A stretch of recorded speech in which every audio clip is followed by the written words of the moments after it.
we move on to our topic of the Let's week. go. And it is Star Wars: The Last Jedi. I am fresh out of the theater. Haven't seen it. Super tonight. fresh, bro. Yeah, I got You don't even all know. my takes hot out the oven for you.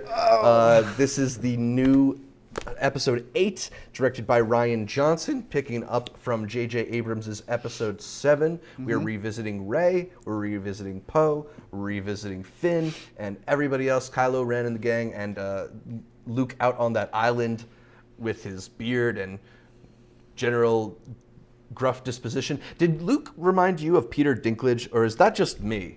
No, it's just you. Nobody else in the world that thinks that at all, Really? Zach. There's like Hamill has this very Peter Dinklage in Game of Thrones energy to me, but whatever. So again, so this is a return to the big Star Wars saga in which the Resistance is fighting, and there's all sorts of space opera they're stuff. resisting. Yeah, I don't yeah. need to get into it. Either you know no. what's happening or you There's don't. a war in the stars. Yes.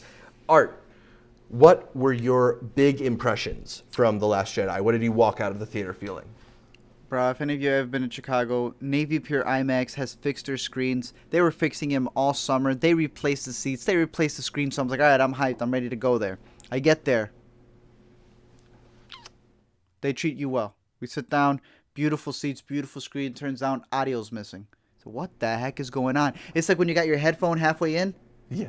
All the commercials, that's how it's happening. But of course, they came in the moment Star Wars came on. Audio's back on. Beautiful. Forgive everything. One of the most. I highly recommend watching a movie at the Navy Pier Experience. I think that's actually what they call it, the Navy Pier Experience. At the IMAX theater there, AMC owned. One of the best cinematic experiences you can get, truly to capture the technical aspects of the movie. And I thought it was phenomenal in that regard.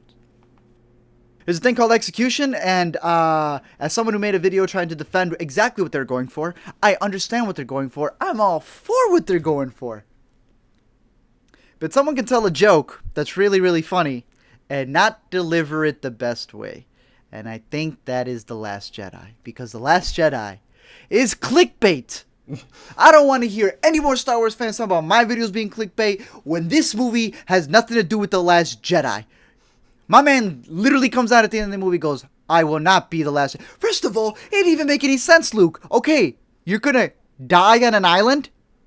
You know Kylo is a Jedi. Yeah. Am I wrong? There's some stretches in logic there. Or is he not a Jedi because he's on the dark side? I don't understand Star Wars logic. Yeah, you have to fill in my gaps here because I'm more of the novice. I was hoping you would fill in mine because I don't even think the Star Wars fans know. Didn't he meet Rey? And does he say, I'm still going to stay here and die? But you just, okay, let's say that was the logic. Kylo ain't allowed to be a Jedi, but you just met a new one. Right. She seems pretty good with the lightsaber. And first of all, I guess Princess Leia has the Force, but she's not considered a Jedi? Yeah, maybe that's sexism. Maybe that's Star Wars sexism. I don't know what it is. It's okay. They gave her that scene. That's equivalent to the Flying Stars meme. Have people been able to do that in Star Wars before? It was like all of a sudden a superhero film. That was a meme. I don't know what that was at that point in the movie. It made absolutely no sense. Any scene in the movie, including the part with Rey and Snoke when they were like floating up and doing all those things, all complete jokes. But let's break it down a bit more. Okay? Spoilers Shall we? And all. Spoilers 100%. If you don't want to hear spoilers, click on. There's time codes below in the description. If you're listening, check out the description. Let's split it between positive and negative. Should we start with the positive or should we start with the negative? Let's start with the positive. We've been a little bit negative off of that. All right. I'm going to name my favorite characters and favorite storylines, and you name me yours. I personally really... Let me think of what character I really, really like. I know the character that I like the most, and this would be, I think, the funniest part of it. It was none of the returning characters. It was none of the legendary characters coming back. It was your boy Benicio del Toro with a little role that he came in. Why? Because he's got one of the best lines, I believe, of 2017. Let's be real here, all right? You and I, we're not going to say it's like the best movie of the year, right? You've seen all those lists, right? Where they name you the top 9, and then they save the spot for Star Wars. It's like... Maybe. Hopefully. Well, yeah, you're cringy, boy. No, we're going to go see the movie, and we're not just going to hop on the negative. I'm going to tell you the positive stuff, and I'm going to be completely honest. It looks amazing. Mm-hmm. The characters and the way they bring them in, I think, are really cool. I personally actually really like Kylo Ren. I still, to this, I really like Kylo Ren. I love his emo-ness. Is it funny? Will I laugh at the memes? Heck yeah. I'm following emo Kylo Ren on Twitter. It's funny. And yet he's the best new character. But the best newest character was Benicio del Toro's character because of what he brings to the table. And I honestly felt it was one of the best lines of 2018. You know you're wrong, right? Maybe. Yeah. I loved that line. That is the line for 2017. You know you're wrong. Maybe. Maybe I'm not. You shoot him today, or they shoot you today, you shoot them tomorrow. I said, did this line belong in this movie? No, Benicio was interesting because his character was like a whole tone change as well. Yeah. I thought the movie would have maybe been a little more interesting had it explored some more of that, like, well, who is good and who is bad stuff that he was coming into. But by the end of it, they're like, oh, no, we're not. Also, sacrifices mean nothing. At one moment, they do. We're not getting too negative. My bad. I don't know. That was my favorite character. Who's your favorite character? Who's your favorite character? I really still enjoy spending time with Finn, John Boyega. I think that's just because I think he's super charismatic. I don't think he had like the best storyline in this movie. No, it's cool. Yeah. I don't think he had the best anything, but hey, I appreciate your opinion, Zach, and you're a welcome person to this community. You don't like spending time with John Boyega? I do not like his character. Really? I hate his lines. I know you don't like Chrome Dome, but I don't think he delivered it okay. You rebel scum. Stop. Y'all gotta stop it with my man. There was one point where they redeemed him, and I said, you know what? I'm gonna miss this man. I'm gonna miss him. He finally became guess his contract wasn't up yet. How are you gonna ruin the one moment that finally rejuvenates his character? Whatever, we're not there yet. You like John Boyega. John Boyega could be really, really cool. I really like... I think he's like a play actor. Give him a lot of the credit and not necessarily the movie because he does have a lot of those cheesy lines. But I'm with you. There's a lot of memes about Kylo Ren, but I think Kylo Ren really works. Kylo Ren movies. is dope. I think to see Adam Driver go crazy, to see him get full of rage, it's believable. Adam Driver might be the best actor that they've brought into this new crop of Star Wars people. So I'm just really excited whenever he gets a very emotional or heavy scene when he has to do a lot. But yeah, I mean, in terms of new characters, I thought that Rose was fun. I didn't think that she... I liked her. What? I liked her until a certain point. Yeah, I mean, I think it was a little bit meta in a way that I didn't think the Star Wars movies needed. Well, in the way that she sort of has some of that hero worship of Finn, and she's talking about... okay, yeah. But she sort of is very self-referential in what the task is. You fight for the people you love instead of against the people you hate. Yeah, I liked her unselfishness until it became selfish, which was the thing that we'll get to at the end. And I'm like, I really liked I was digging your character, and then you make one of the dumbest decisions. There's a lot of logic things that we'll talk about, but obviously the music, as always, I think it's unfair to like bring up the music because at this point it's like it's so iconic. We talk about the 70s music, but even Ray's theme went the I thought it was pretty good. Like it's that little like fiddle sounding thing when she. That's something that I think you can't fault these Star Wars movies on. I think the Abrams movies got them really well. I think this movie even does it better. Is that the production details are all spot on. The sounds, like there's that weird like chainsaw sound that the red dudes had towards the end. I don't know if you and the way that the lightsaber would sound when it went through people, I thought was really effective. All the new creatures, the Porgs, which everybody is in love with. Do you like obviously. The Porgs? I mean, I'm fine with the Porgs. I'm fine with the Porgs too, but I'm also fine with the Ewoks, and some people have hated the Ewoks ever since they came out. Sure, that has to happen.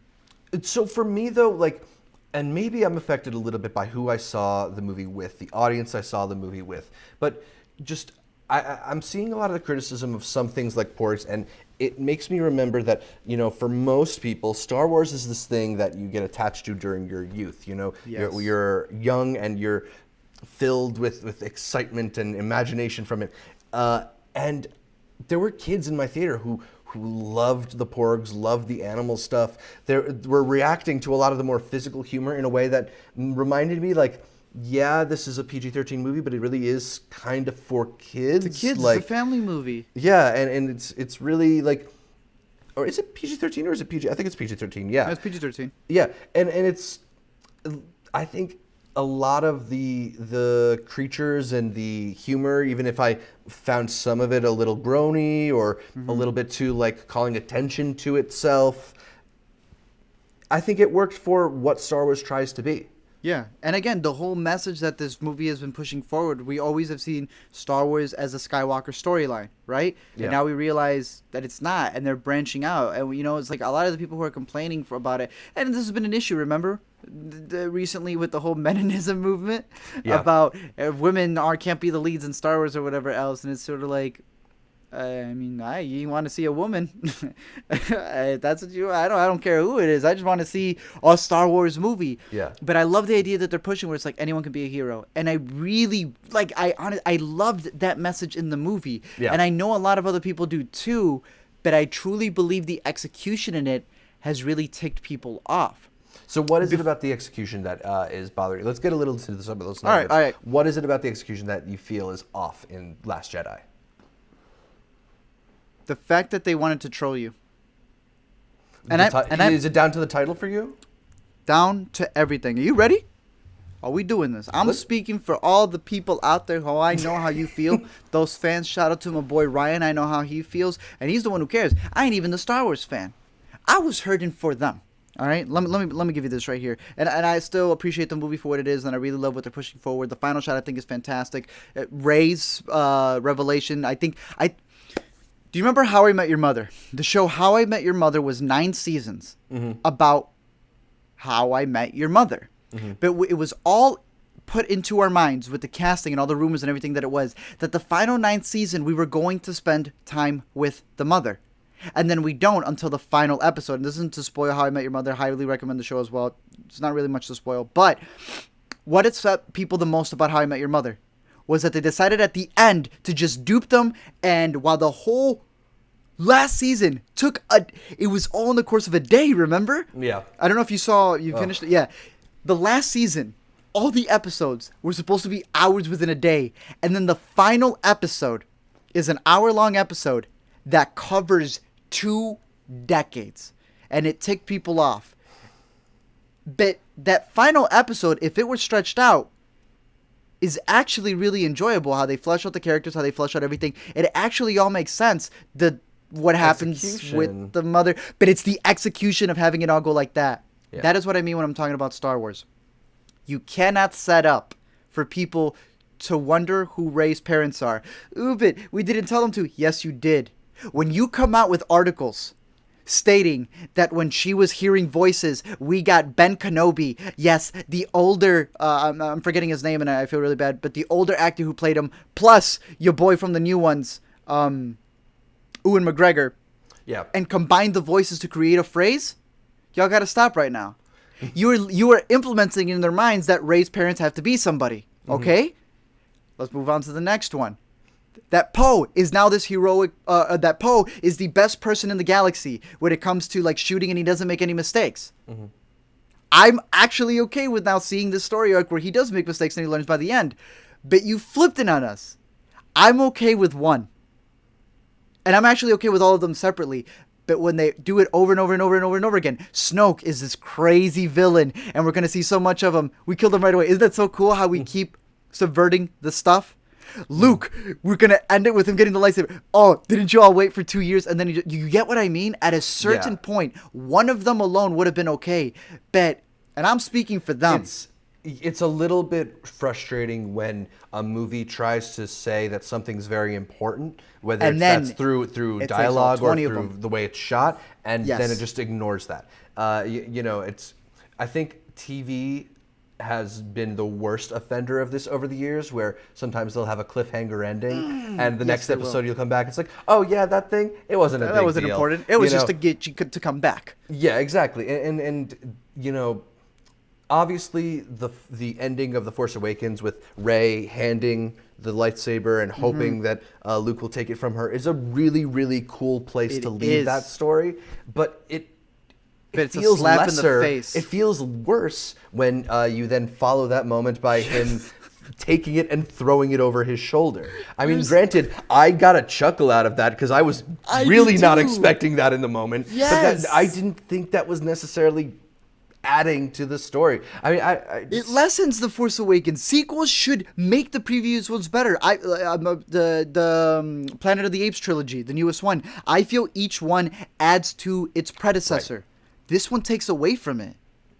Honestly, even the mask, Kylo lost his mask. I was like, okay, that's cool, but it's sort of like... There was a few moments where I was like, is this Rian Johnson just being like, I didn't like this decision JJ made? The mask particularly, I was like... Right? It's like, are you really just going to get rid of this thing so quickly that was so part of his character in the beginning? I mean, there's a little bit where it feels like it's being actively rewritten during.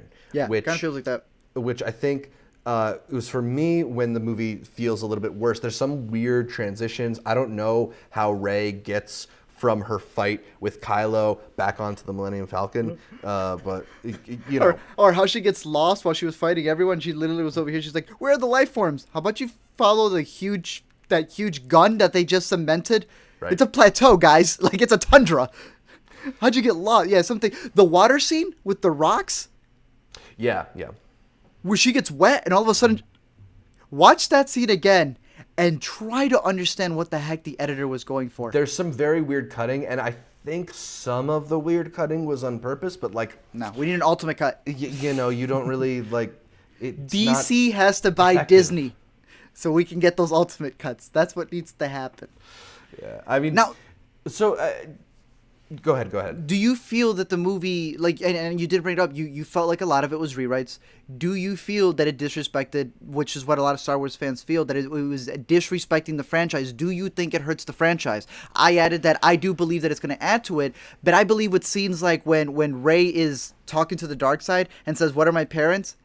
and then it's just her. Mm-hmm.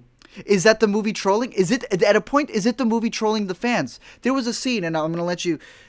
When it looks like a ship is coming down, and you're like, oh, that looks like an iron. Everyone in the theater was like, that looks like an iron, and then it was an iron. And I'm like, oh, that was a cool little... This isn't an Edgar Wright movie, though. That was so out of place. That was such a really cool visual thing, but it didn't make... Because it trolls you. It's a troll of the audience. And then I realized, this, plus all the plot points that you just subverted from The Force Awakens, do you feel that this was, in a sense, not a slap in the face, but... I'm not going to say slap in the face. That feels like a step too far for me. Mm-hmm. I feel like there is a little bit of like a letdown with some of the ways that it handled some of the things. Now, I think for someone like me, because I care less about that continuity, I'm not a ride or die Star Wars guy. I'm someone who admittedly, like, I forgot parts of The Force Awakens. It's like, oh yeah, that Gwendolyn Christie had that thing with him in the first movie. Brienne. I walked into Last Jedi and was largely satisfied with it, but like there were several moments where I did feel like, is this really Star Wars? Like, are we doing this now? Again, I'm not the Star Wars guy. I can't say for certain what works and what's not. But Leia floating through space with the Force, or transcending time and space to see each other with the Force, and again, as all spoilers, Luke just sort of misting off in the end as part of the Force. Like, I mean, I'm willing to buy all this because I don't really know Star Wars, but I understand, like, maybe if you have a bigger attachment to it, like, that's a little bit too far. Mm-hmm.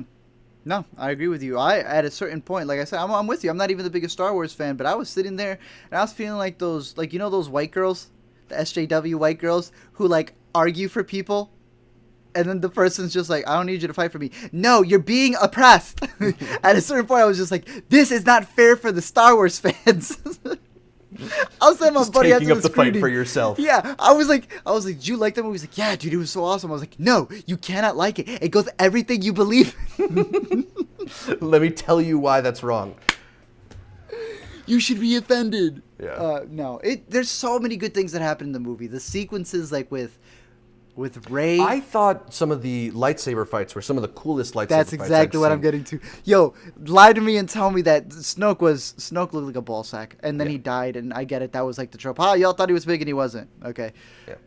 His dudes around him, those freaking Rashomon looking BA. dudes. That fight was sick. Sick, yeah. And throwing the lightsaber to each other, awesome. Yeah. Awesome. They caught me off guard the second time too. Moments like that, dope. the fighting, in the TIE fighting or space fight, I don't know. The Yeah. wing fighters. The Star Wars, I thought the yeah. action was really, really cool in Very this well done. movie. Very well done. And, just all that. It's a really simple thing, but I really loved all that red dust in the final sequence. Let's get into that just a little bit. Did you feel it was awkward the way it was introduced? There's a moment where it was clearly a cameo. A guy steps in there to look at something to see far off, which made no sense because it's like everyone's hiding and this dude's like, I'm just going to stand in front. But it led way to that little insert of the guy.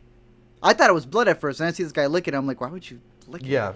But it was a, and I'm going to tell you why it was there because I figured it out the second viewing. He licks it to go, salt. So then it lets the audience know if you're for the whole sequence, and I'm for it. I was like, you know what? Visually looks cool, right? Yeah. One of my favorite movies is The Raid 2. And he tells you there's a scene where it's snowing, and he's like, yes, it wasn't snowing the previous scene, but we really wanted him to die in the snow. I was like, hey, all right, you want it? He's like, because it looked cool. Yeah. The scene looks cool, and it does make sense. It's a salt planet, whatever. The reason for it is to give emphasis later on when Luke appears. Because when he's walking, he doesn't have footsteps. Ooh. And that was the hint that he's not there. And I found that really intriguing. I'm watching it again, and I'm like, wow, that's really cool. And you even see the emphasis of when Luke looks at Kylo, when Kylo does that little, like, like when his, like, leg skids across for whatever reason. No, yeah, I mean, suddenly Luke is like the world's best limbo player, but he's doing some Matrix shit. My all of a man sudden. had Like, Just for Men. Hats Took off some to Mark slip Hamill ups. if he's got that flexibility. That I just was wasn't not expecting him. it. That was not him. Yeah, no, that's an interesting little detail Yeah. I hadn't caught. You want to know why it's funny, though? Sure. Because the scene before it, that's where they exploded the thing, and they shot him, and it was all red. Yeah. So forget continuity, but yeah, it's a cool little tidbit, but True. the continuity don't make sense. But yeah, But visually, I just thought it was No, a really visually, it cool, looked really, really cool. addition.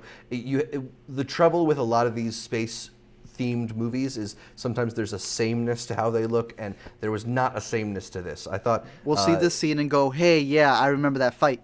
That's cool. That's cool. Yeah. Did you think this movie had an MVP? BB-8. Man came out everywhere to save the day. Yeah, he's all of a sudden utility guy who shows up at the exact right moment. If we're talking MVP, I know the whole idea is Luke's supposed to, like, drop his legacy to whatever, and that's why he dies at the end, which to me was just like, okay, if he's going to die, he might as well have shown up anyway. But to me, honestly, the MVP, and this is the one storyline I'll give it, when you see Laura Dern pop up, and she looks like she just came out of a different franchise, the Hunger Game franchise, looking like Stanley Tucci from that one, and you get introduced to her, and all of a sudden she's bashing your boy Poe. And you like Poe because it's your boy Poe. Right? Yeah, and you're like, man, Oscar Isaac. Just gotta fall in love with those eyes. sunken eyes, yes. And I'm like, how dare you speak to him? I know he was wrong, but don't you talk to my boy that way. Yeah. And Don't you disrespect Oscar. And she's disrespecting the man. And later on, all the things happen where like Poe like goes full on freaking Serpico Mutiny. over here. Yeah, and he just like takes the plane over. And then she goes back. I hate the may the force be. Oh, you say it. No, Yeah, I've said it. that was a I little- hated that. I hated it. It was very cringy. But Yeah. that's what I thought Rian Johnson was doing really well. And maybe if The Force Awakens wasn't The Force Awakens, all of his little subversions would have been really good. Like hating her and then seeing her make, as you ask your question, answer your Her question, be the arc. biggest MVP, her sacrifice. Her arc was pretty effective, especially like there's that was good. moment where you're like, is she like working Running, yeah. against us? You know, Yes. is she working against the resistance? Is she actually bad? And I think to have How it ends. she had a nice one film arc in the way that a lot of characters Yes. don't in this universe. That is very true, and just the way that scene was executed, where you're like, when you put it together, it's like one of those things where it's always been a possibility, but you've never thought of it. It's kind of like, and not to compare it, but it's kind of like when you realize that Superman and Batman both, their moms both named are Martha. You never realized, why don't you go do it into hyperdrive? That could be used as a weapon. And she does it. And I love the way it's executed. It goes, because that's when the lightsaber breaks too. The moment of silence. Yeah, and it's yes, it's so effective in a movie that's so loud and explosion-y so that just the lightsaber get that explodes right moment before to it. Yeah. sit. It's dope. It was good. I think she was the MVP of the movie. I think her, like you said, her whole arc. I'm gonna just not even thinking about story-wise, just going for who helped this movie and did more than he was given on the page. I'm gonna throw some respect to our buddy Domhnall Gleeson. That dude is doing some underrated work, just chewing scenery and yelling and just being as evil as he can. I will not allow you to do this. He is doing God's work. He's being the evil person. He's being the minion that we know is just like annoying and you kind of want to shake him, but like he's leaning into it and he's having fun doing it. I like Domhnall Gleeson in this movie. Why does Disney disrespect gay people? Why do they not care for the LGBT community? I want you to answer this question for me. There was an article that came out saying that it was confirmed he was gay. Oh, in the movies? That General Hux is gay. What does that add to the story? I have no idea. But explain to me why explain to me why General Hux are always the ones getting beaten around. Why did my man get choked? Is it because he likes it? That's one of my favorite tweets. They're like, I think General Hux got choked. He kind of liked it. Seeing it the second time. That guy. I'm not saying he's my favorite character. I'm just saying you need that the guy who just gets slapped. He's Kenny. When Kylo yells to fire all the guns and he yells even louder. I will not hear this one. No. Yeah, that Johnny Depp Barbosa looks through one telescope and then he looks through the larger one. No. He's a child. That's a 5-year-old who's a general. He had one good scene. And I love this one. When Kylo is knocked out on the floor, and he's about to get his gun, Kylo wakes up, puts away his gun. Yeah. That was good. No, but that's what you need from him. He's a smarmy, slimy little shit. And he leans into it. I love Domhnall Gleeson in this. You're right. He's too good at it. I cannot watch About Time anymore without thinking about that. I just want to choke him. Oh, man. So what does this ending mean for the future of the franchise to you? How do you look at episode 9? Are you more excited? Are you less excited? What are you looking forward to happening? What's the story? Everyone said, JJ, you just did the same thing.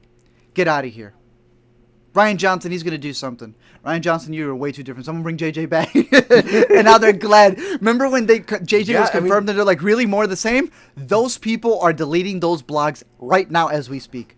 They could not be more excited. This is probably the best thing to have happened to J.J. Abrams in such a long time. Like, people are trashing him, saying, oh, he's just a repeat, he's just a copy. And now it's like, no, bring back our Star Wars. You know my favorite show is Lost. My favorite show is Lost. JJ to me holds a special place in my heart. JJ's a fraud and all these things. I will always fight for JJ. So when JJ made Star Wars and I thought it was competent and everyone was hating on him and it became a Christopher Nolan thing where it becomes cool to hate on Christopher Nolan, I'm glad the wheel came back over here and we're all on JJ. I'm still Team JJ. I've been Team JJ this whole time. So The Last Jedi was worth it just for JJ to come back and people to finally appreciate him. So yeah.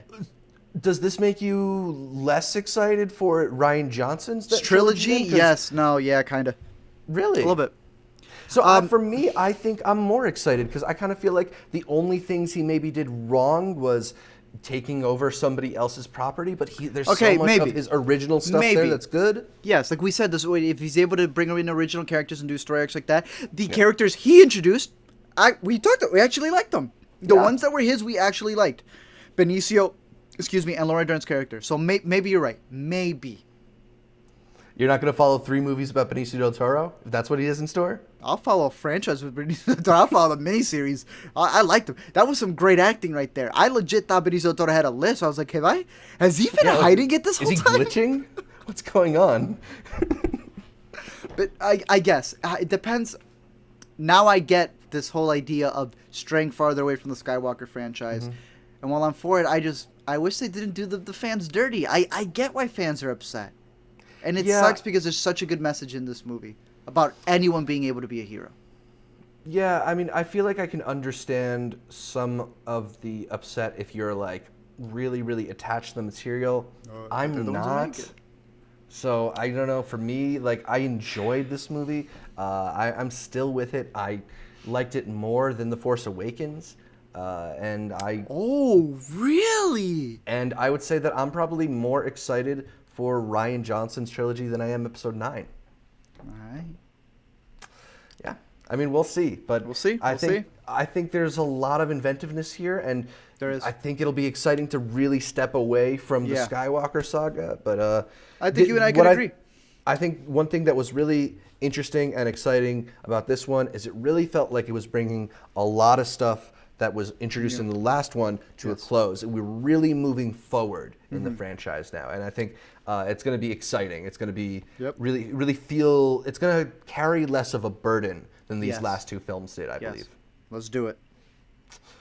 All right, so that's it for our topic of the week. Let us know what you thought of Star Wars: The Last Jedi. Did you love it? Did you hate it? Was it a betrayal to everything you loved? Is it somewhere in between? Let us know. Comments down below or hit us up on social media. Tweet us at IntercutPod.